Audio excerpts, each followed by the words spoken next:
আসসালামু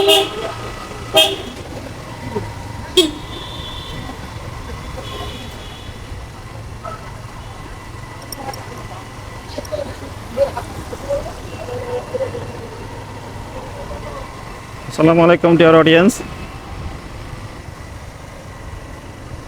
দেখতে পাচ্ছেন এটা এনএস রোড, অর্থাৎ স্বাধীনতার দ্বিতীয় দিন বলা যায় এটা। অর্থাৎ গতকাল দ্বিতীয়বারের মতো বাংলাদেশ আবার স্বাধীন হয়েছে। আজকে দ্বিতীয় দিন বলা যায়। তো জাস্ট বের হলাম এনএস রোডের পরিস্থিতি দেখার জন্য। তো দেখতে পাচ্ছেন সেনাবাহিনীর টহল চলছে। তো আজকে অনেকটা স্বাভাবিক পরিস্থিতি।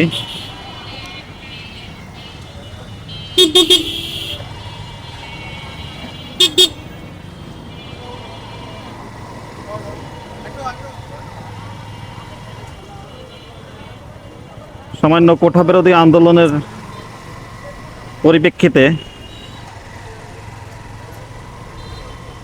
প্রায় 266 জন, যেটা অনেকটা অফিসিয়ালি প্রকাশ পেয়েছে, প্রাণের বিনিময়ে এবং কয়েক হাজার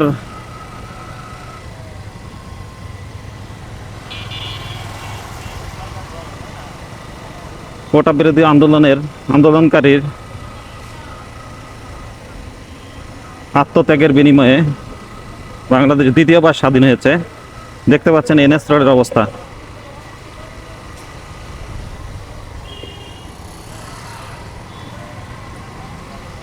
বর্তমানে এই পরিস্থিতি। এটা পাবলিক লাইব্রেরি।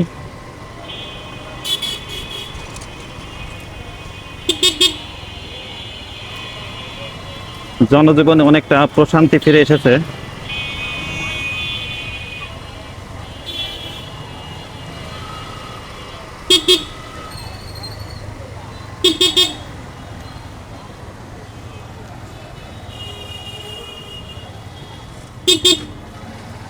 এই সামনে বাম দিকে কুষ্টিয়া মডেল থানা, যেটা গতকালও রণক্ষেত্র ছিল। খুব ভয়াবহ পরিস্থিতি ছিল। দেখতে পাচ্ছেন এখানকার বিভিন্ন পরিস্থিতি দেখে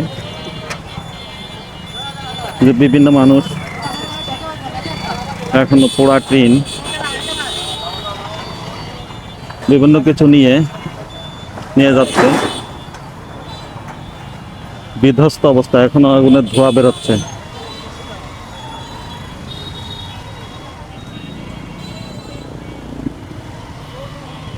ধ্বংসযজ্ঞ এবং কতটা ভয়াবহ অবস্থা গতকাল ছিল, এই এনভায়রনমেন্ট দেখলেই আপনারা বুঝতে পারছেন।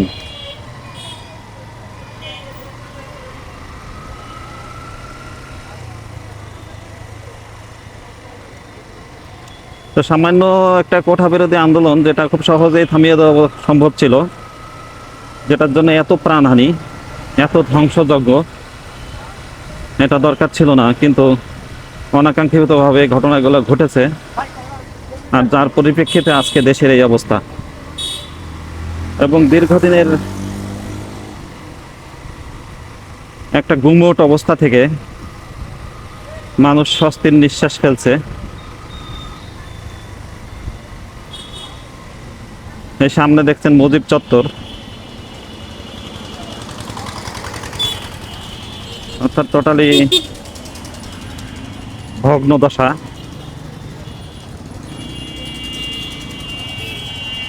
চতুর্দিকে ধ্বংসের একটা পরিস্থিতি দেখা যাচ্ছে। দেখতে পাচ্ছেন ডিয়ার অডিয়েন্স এখানকার অবস্থা।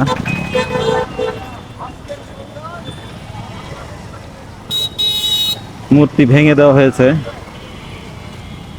বর্তমান পরিস্থিতি দেখছেন, চতুর্দিকে শুধু ভাঙচুর। এটা হলো এনএস রোডের এই পরিস্থিতি, এই অবস্থা আর কি।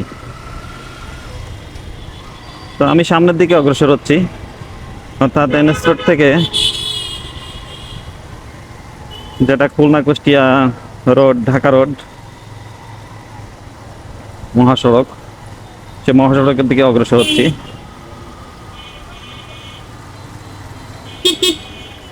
এখন বাজে সকাল 10:50। আবহাওয়াটা অবশ্যই গুমোট ছিল এত সময়, এখন রৌদ্রোজ্জ্বল। দেখতে পাচ্ছেন পুলিশ ট্রাফিক অবস্থা কতটা ভয়াবহ ছিল গতকাল, এটা আপনারা দেখতে পাচ্ছেন। তো জাস্ট এই পরিবেশটা দেখানোর জন্য বের হলাম।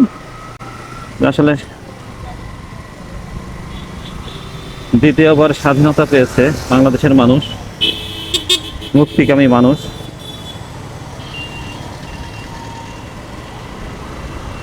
তার ভিতরে একটু মোটরসাইকেল রাইডিং করা এবং পরিবেশ পরিস্থিতি একটু দেখা আর কি। এটা খুলনা কুষ্টিয়া রোড, তার অডিয়েন্স আপনারা দেখতে পাচ্ছেন।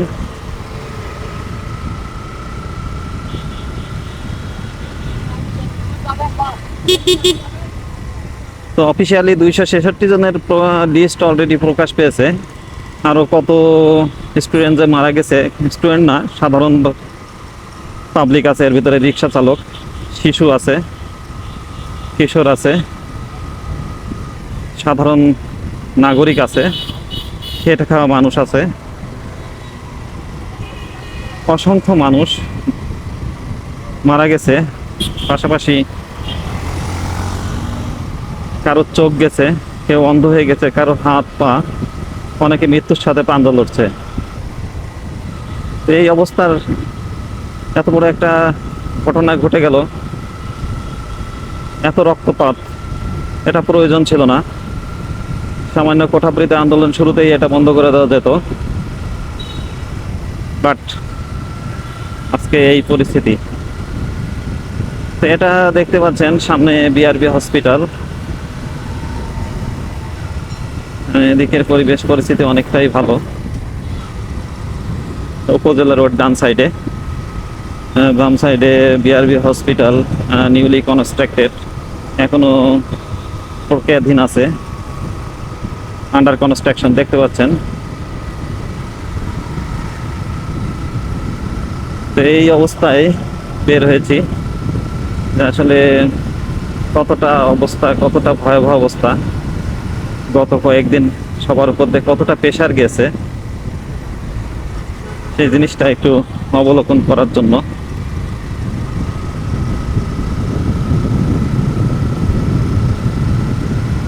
তো দেখতে পাচ্ছেন বাম সাইড স্টেডিয়াম।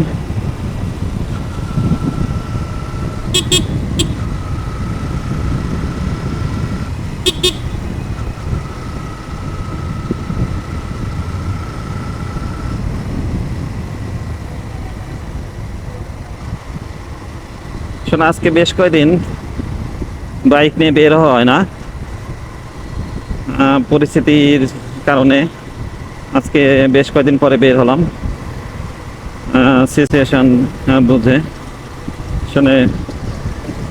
এই অবস্থায় সামান্য একটা প্রয়াস আর কি। এই অবস্থায় সামনে দেখছেন, সামনে চৌরাস মোড়। হ্যাঁ, এদিকে তেমন একটা সমস্যা দেখছি না। থানার মোড়ে যে অবস্থা হয়েছে, এবং গতকালও কুষ্টিয়াতে খুব ভয়াবহ অবস্থা ছিল। চৌরাস মোড়ে এখানেও কিছুটা ভাঙচুর হয়েছে, দেখতে পাচ্ছেন এখানকার পরিস্থিতি।